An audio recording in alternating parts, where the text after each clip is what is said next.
Ayun. Yung ganyan setup, magkano gastos mo? Tansya mo? 25 na ata.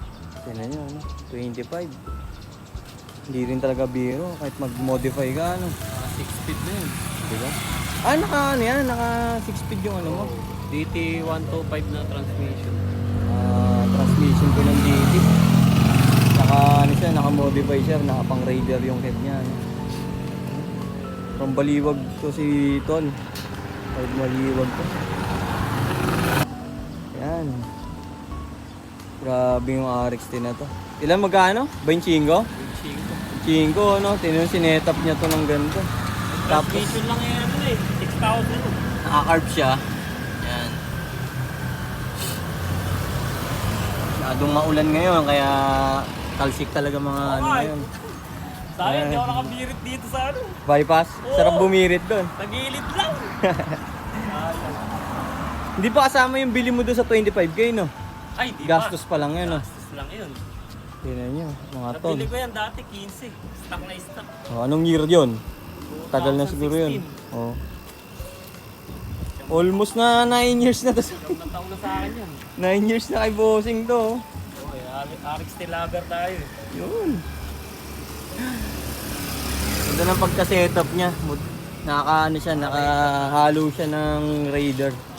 Kaya hindi mo mapapansin na ano talaga. Ano yung pipe mo, tol? Ano yan? 4N. Pa-check, 4N? Pa-sound check na ako. Teka lang.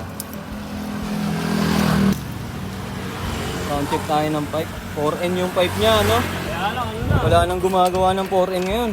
Wala na. Grabe to. Direct mo nga, tol.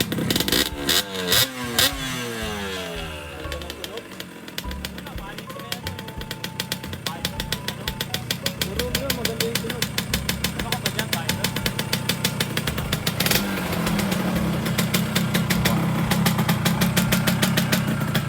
Ganda tignan. Oh, halos 9 years na to kay bossing.